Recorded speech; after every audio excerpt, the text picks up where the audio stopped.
Hello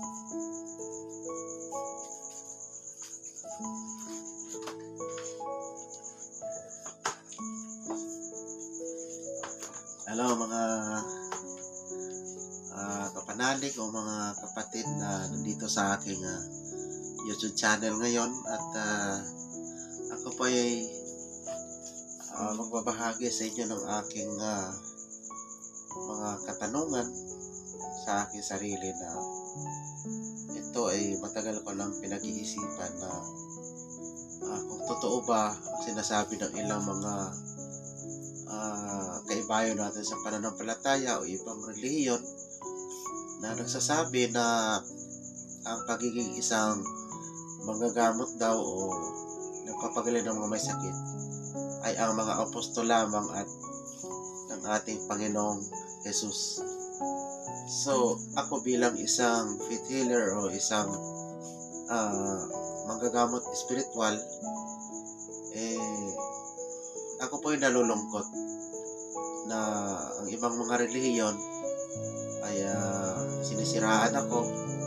Sabi po nila ay kaya ako daw nakapagpapagaling, nakapagpapalas ng mga demonyo kasi may tumutulong sa akin mga demonyo, o may alaga daw ako demonyo. Kasi ang sabi ng karamihan na narinig ko sa ibang mga mangangaral, ibang sekta, na wala daw ibang makakagawa noon, yung 12 apostles at ang Panginoong Jesus. So, hindi nila alam siguro na ako ay nag-aaral din ng Biblia at nagbabasa din. At sabi ko nga sa kanila, mga kapanalig, na hindi lamang po ang 12 mga apostol ang gumagawa ng mga himala noong kapanahon ng ating Panginoong Jesus. So, mayroon po siyang mga inuutusan na hindi kilala ng mga 12 apostles. So, ito po yan. Basahin niyo po sa Book of Mark 9:38. Patuloy ito. Ito po. Nakikita niyo po sa screen na hindi lamang po mga apostles o 12 apostles ang nakapagpapagaling o binigyan ng kaloob na pagpapagaling na mula sa Diyos noong kapanahonan ng ating Panginoong Jesucristo. Sabi ko nga, basahin niyo sa Biblia na inutos mismo ng apostol o ng mga ng ating Panginoong Hesus na tumigil na pagkatapos nila ay wala nang susunod sa kanila. Wala naman pong sinabi ang ganon. Isa pang talata sa Biblia na kanilang binabasa sa akin, yung nasa Matthew 7:23 o 21 yata, ito ipakita ko na lang po sa screen, na kahit na sila ay nanguhula o ibig sabihin nangangaral o gumagawa ng mga makapangyarihang mga gawa, nagpapagaling sila ng mga may sakit, nagpapalas ng mga demonyo. Ang sabi daw ng ating Panginoong Hesus, ito po nakikita niyo mismo sa screen, ang talata, gumagawa daw ng ganon, sinabihan daw ni Jesus na lumayo kayo sa akin, kayo magagawa ng katampalasan. Ako po, siguro binigyan ako ng gift of healing, nasa 7 years na po, at wala po akong natatandaang siningil ko sila o nagpresyo ako sa aking mga tinulungan na magpagaling sa kanilang mga karamdaman gaya ng kulam, na engkanto, at ano-ano pang gawa ng demonyo. Ang sinabihan po ng ating Panginoong Hesus doon sa talata ay yung mga tampalasan. Wala namang sinabi tumigil na kayo. At ito lang po ang aking nakapagtataka lang po sa akin, na kung totoo man na pagkatapos ng mga apostol at ang ating Panginoong Hesus dito sa lupa, wala nang kakalaban sa mga sinasadiba ng demonyo o sa mga masasamang espiritu. unfair naman po pag ganyan. Eh bakit iniwan nila si Satanas dito na nandito at namiminsala? Eh nagana pa rin sa buong Pilipinas ang mga sinasaniban ng mga masamang espiritu at mga demonyo. Bakit may ganun pa? Eh, wala na, di ba naaawa ang Diyos na pinapabayaan niya yung kanyang mga anak na saktan ng mga masasamang espiritu? Eh, sino nila kakakalaban sa kanila mga ginigiliw taga-subaybay kung pati ako ay magtigil na rin sa pagiging isang manggagamot ko espiritual o ang isang manggagamot na hindi albularyo kundi manggagamot na sugo ng Diyos sapagkat ako po ay nangangaral sinusunod ko po ang Matthew 10:7-8 at samantalang kayo ay nangaglalakad ay magsipangaral kayo. Ayan po, kaya po ako nangangaral kasi utos po yan na mga sasabi na ang kaharian ng langit ay malapit na. So, ayan sa Matthew 10:7 yan. Sa verse 8, hindi na nila binabasa. Ang pinagtataka ko lang, nagagalit sila pag binabasa ko ito. Sa verse 8, magpalayas ng mga demonyo, magpagaling ng mga may sakit, maglinis ng mga kitong, magpabango ng mga patay.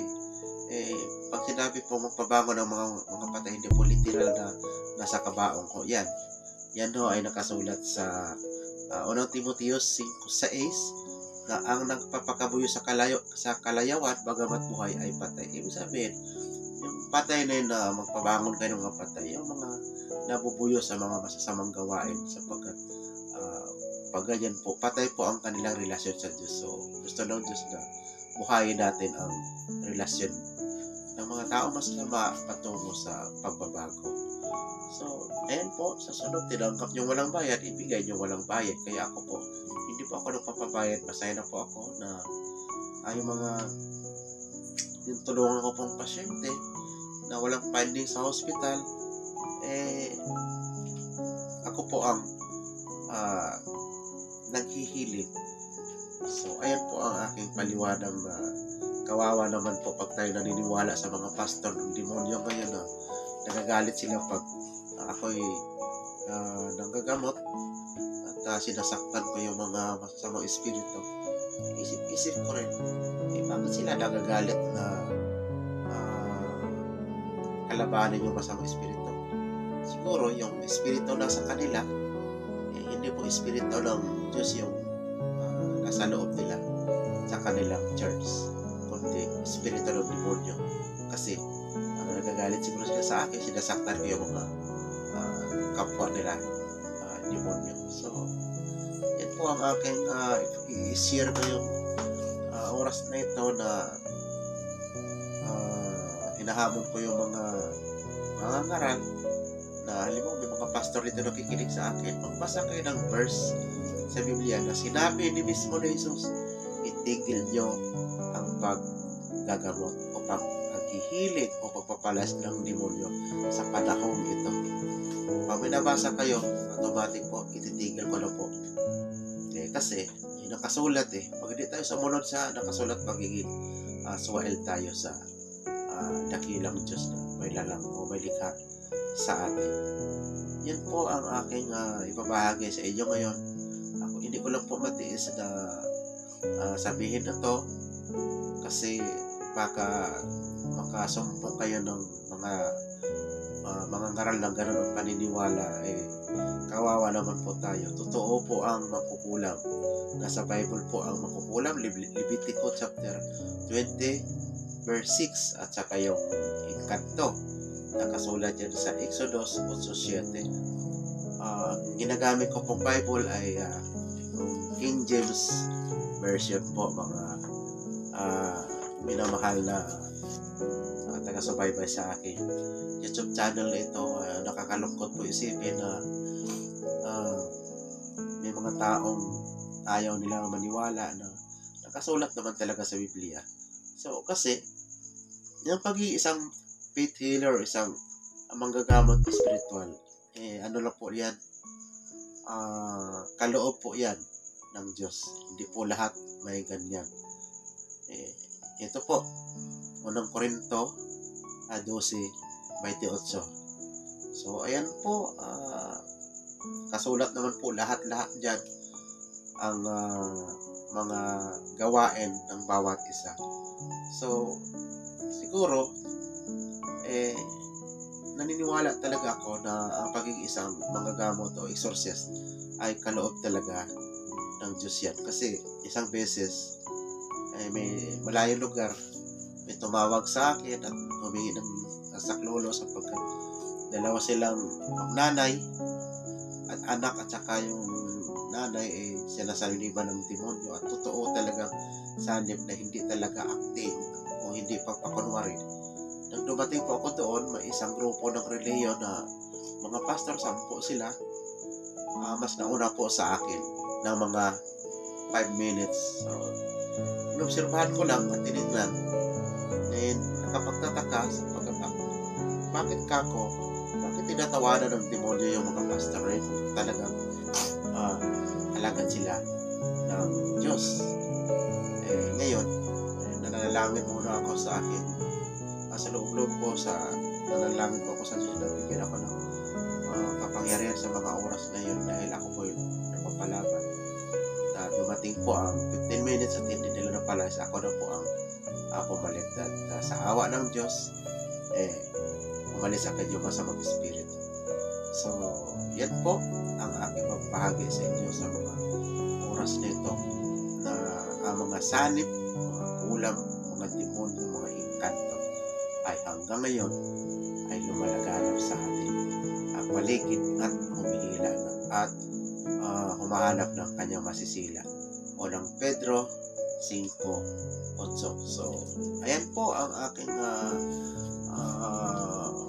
maipapaksa sa oras na ito at maraming salamat po sa mga sumusuporta sa aking maliit na YouTube channel na ito. Wala po ako ibang hangarin dito kundi makapagbigay ng impormasyon dito sa Biblia sa loob ng mahabang panahon. Pinag-aralan ko ito sila leksiko ito. Pinag-aralan ko po kung ano ang tunay na relihiyon o ano talaga ang kautusan ng Diyos sa tao o ano pa talaga ang gusto niya, ano pa talaga ang laman ng Biblia, kasi napakarami ng relihiyon ngayon, kanya-kanyang turo, kanya-kanyang paniniwala at hindi magkapareho. So, sabi ng isa, tao ang ating Panginoon Kristo at hindi Diyos. Sabi naman ng isa, Diyos si Kristo at nagpakatao. Sabi naman ng iba, si Jesus ay propeta. Sabi naman ng iba, si Kristo ay anghel. So, yun po ang kaya ako naging interesado basahin ito, ang Bible. At unti-unti, ipapalabas ko dito sa aking channel na ito ang natuklasan ko sa loob ng mahabang panahon kung ano talaga ang laman ng makapal na aklat na ito na tinatawag na Biblia. At ito ay dala-dala po ng mga pastor, pare, at ito ay tinatanggap nila na ito ay salita ng Diyos. So, ganoon din po ako, naniniwala din po ako na ito ay salita ng Diyos sa pamamagitan ng mga himalang nangyayari sa akin na parang may pakialam talaga ang Diyos at naramdaman ko po na ako po ay isa sa mga sugo upang ipangaral ang kanyang salita.